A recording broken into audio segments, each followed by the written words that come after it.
ಮಕ್ಕಳು ಎದೆಯುತ್ತ ಬೆಳೆದಿದ್ದಾರೆ ಅಂತ. 16 ವರ್ಷ ಆಯಿತು ಕೃಷ್ಣನ ನೋಡಿ. ಅವನಿನ್ನೂ ನನ್ನ ಕಣ್ಣಲ್ಲಿ ಎಳೆ ಕೂಸು.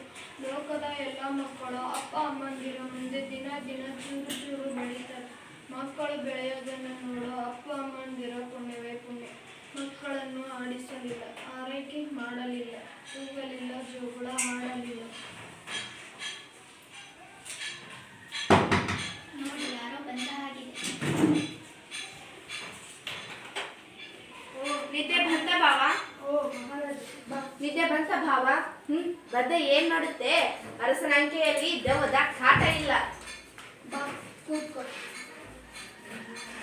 ಶಭಾಷ್ ಭಾವ, ನನ್ನ ಮನೆಯಲ್ಲಿ ನನಗೇ ಉಪಚಾರ. ನನಗಂತೂ ನನ್ನ ಮನೆಯಲ್ಲಿ ನನಗೇ ಉಪಚಾರ. ನನಗಂತೂ ರಾತ್ರಿಯಲ್ಲಿ ನಿದ್ದೆನೇ ಇಲ್ಲ. ರಾಜ್ಯಕಾರನೇ ಹಾಗೆ. 10 ಜನರ ಮಧ್ಯೆ ಕೂತಾಗ ಜೋರು, ಏಕಾಂಗಿ ಇದ್ದಾಗ ಒತ್ತಿರೋ ಮುಚ್ಚದ ರೆಪ್ಪೆ. ನೀನಂತೂ ಮೊದಲಿಂದಲೂ ಬಲೆ ತಮಾಷೆ ನೀನು.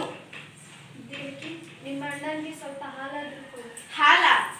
ಹಾಲು ಕುಡಿಯೋರು ನಾವು. ಹಾಲು ಹಿಡಿಸಲ್ಲ ನನಗೆ. ಬೇಡ ದೇವಕ್ಕೆ, ಹಾಲು ಗೀಲು ಏನು ಬೇಡ. ಸ್ವಲ್ಪ ಮಾತಾಡಿ ಹೋಗೋಣ ಅಂತ ಬಂದೆ. ನಿನ್ನ ಕುಂಬಳ, ನಿನ್ನ ಕೊಡಲು. ಮಾತಾಡು ಮಹಾರಾಜ. ನೋಡಿದೆಯಾ ಇನ್ನೂ ನನ್ನ ಮೇಲೆ ಅಸಮಾಧಾನ. ನನ್ನ ತಂಗಿಯ ಮೇಲೆ ಪ್ರೀತಿ ಇಲ್ಲ ಅಂದುಕೊಂಡೆಯಾ? ಕೈಗೆ ಸಂಕೋಲೆ ಹಾಕಿದ್ದೀನಿ ನಿಜ, ಆದ್ರೆ 100ಕ್ಕೆ 100 ಶುದ್ಧ ಅಪರಂಜಿದ್ದು. ಕೊರಳಿಗೆ 3 ಎಳೆ, ಕೈಗೆ 2 ಎಳೆ, ಕಾಲ್ಗೆ 1 ಎಳೆ, ಎಲ್ಲ ಚಿನ್ನತೆ. 25 ವರ್ಷ ಆಯ್ತಲ್ವ ಮಾಡಿಸಿ. ಸ್ವಲ್ಪನಾದ್ರೂ ಕಪ್ಪಾಗಿದೆಯಾ? ಅದು ಪ್ರೀತಿ ಅಂದ್ರೆ. ಇರ್ಲಿ ಬಿಡಿ, ಬೇಜಾರು ಇರ್ಲಿ ಬಿಡಿ.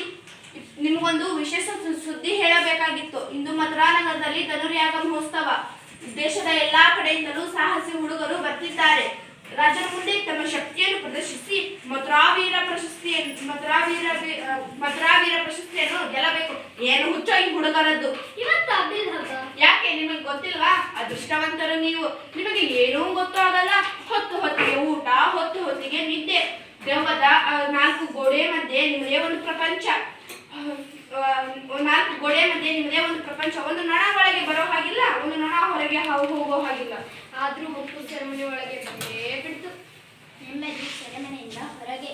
ಆದ್ರೂ ದೇವಕಿ, ಬಂಧನದಲ್ಲಿದ್ದರೂ ನೀವು ಸ್ವತಂತ್ರರು, ನಾವು ಬಯಲಲ್ಲಿದ್ದರೂ ಬಂದಿಗಳು. ಎಲ್ಲಿ ಹೋದರೂ ಈ ಅಂಗರಕ್ಷಕರ ಪೀಡೆ. ನಿಶ್ಚಿಂತೆಯಾಗಿ ಊಟ ಮಾಡೋ ಹಾಗಿಲ್ಲ, ನಿಶ್ಚಿಂತೆಯಾಗಿ ಮಲಗೋ ಹಾಗಿಲ್ಲ. ಕಣ್ಣು ಮುಚ್ಚಿದರೆ ತಕಪಕ ಕುಣಿತ ನಾನು ಕೊಂದ ಮಕ್ಕಳು ನನ್ನ ಕಣ್ಣಿದ್ರು ಬರ್ತಾವೆ.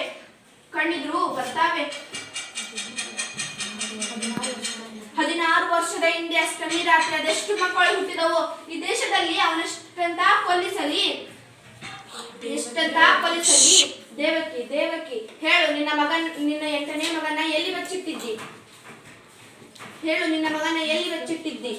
ನಾನು ನಿಜ ಹೇಳಿದ್ದೆ, ನೀನು ನಂಬೋದಿಲ್ಲ. ದೇವಕಿ, ನಾನು ನಿನ್ನ ಮಾತನ್ನು ನಂಬ್ತೀನಿ. ಹೇಳು, ನಿನ್ನ ಮಗನ ಎಲ್ಲಿ ಬಚ್ಚಿಟ್ಟಿದ್ದಿ? ನಿನ್ನ ಮಗನ ಬಚ್ಚಿಟ್ಟದ್ದು ನಿಜ. 9 ತಿಂಗಳು ಇಲ್ಲಿ ಬಚ್ಚಿಟ್ಟಿದ್ದೆ ಮಗುನ. ಅದೇ ಮತ್ತೆ ಬೊಗಳೆ ಹೇಳೆ. 16 ವರ್ಷದ ಹಿಂದೆ ಅಷ್ಟಮಿ ರಾತ್ರಿ ಹುಟ್ಟಿದ ಎಲ್ಲ ಮಕ್ಕಳನ್ನು ಕೊಲ್ಲಿಸಿದೆ. ಎಲ್ಲ ಮಕ್ಕಳು, ಲಕ್ಷ ಮಕ್ಕಳನ್ನು. ಆದರೆ ಒಂದು ಮಗುನ ಮಾತ್ರ ಕೊಲ್ಲಲಿಕ್ಕೆ ಆಗಿಲ್ಲ. ಅದೇ ಆ ಗೋಕುಲದ ಗೊಲ್ಲರ ಪಿಳಂಗೋವಿ ಕೃಷ್ಣ. ಆ ಕೃಷ್ಣನ ಅಪ್ಪ ನಂದ, ನಿನ್ನ ಗಂಡನ ಬಾಲ್ಯ ಸ್ನೇಹಿತ, ಪರಮಾಪ್ತ ಪ್ರಾಣ ಮಿತ್ರ. ನಿನ್ನ ಮೊದಲ ಹೆಂಡತಿ ರೋಹಿಣಿ, ಅವಳ ಪಿಳ್ಳೆ ಬಲರಾಮ ಅದೇ ಮನೆಯಲ್ಲೇ ಇರೋದು.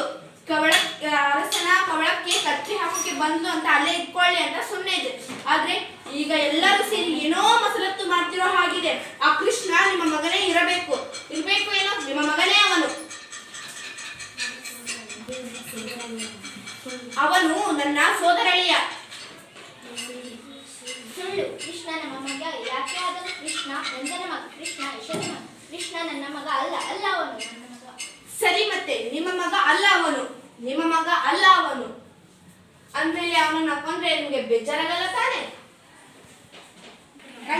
ರಂಗದಲ್ಲಿ ಕತ್ತಲು ಅವಶ್ಯಕ. ಧನ್ಯವಾದಗಳು.